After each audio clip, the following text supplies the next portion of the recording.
থেকে একজন করে ব্যক্তি আমাদের সমস্যা শুনবে, আপনারা কি কি দাবি করেন আমাদের কাছে সেটা শুনবে। একজন কর্মচারী 15 বছর যাবত চাকরি করে তার 1 টাকা বেতন বাড়বে না, এটা কি কোনো নীতিমালা হতে পারে? এটা কোনো আইন হতে পারে? এই আউটসোর্সিং নামক নীতিমালায় ঠিকাদার কথার আমূল পরিবর্তন চাই, ঠিকাদার প্রথার বিলুপ্তি চাই। ঠিকাদার রেখে আমরা কোনোভাবেই এই নীতিমালা আমরা গ্রহণ করতে পারি না। এই নীতিমালাকে পরিবর্তন করে আপনার ঠিকাদার মুক্ত একটি নীতিমালা আপনারা প্রণয়ন করবেন।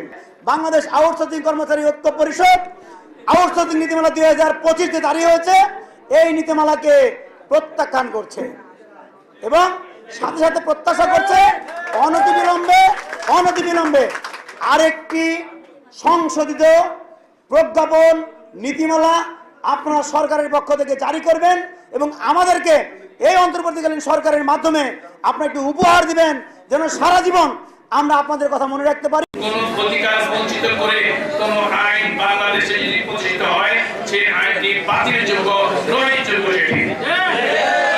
অতএব আউটসোর্সিং এবং দৈনিক মজুরি ভিত্তিক যে আইন এবং নীতিমালা হয়েছে, এটি বাংলাদেশ শ্রম আইনের সাথে সম্পূর্ণ সাংঘর্ষিক এবং এটি একটি বাস্তবে দাস ব্যবস্থা, শ্রম দাস ব্যবস্থার একটি নকল সংস্করণ হচ্ছে আউটসোর্সিং এবং দৈনিক মজুরি ভিত্তিক শ্রমিক কর্মচারী। এদেরকে দাসে পরিণত করা হয়েছে। এদের কোনো মৌলিক অধিকার থাকবে না, এদের কোনো মানব অধিকার থাকবে না, এদের কোনো ব্যক্তিগত অধিকার থাকবে না, এদের কোনো মজুরি অধিকার থাকবে না।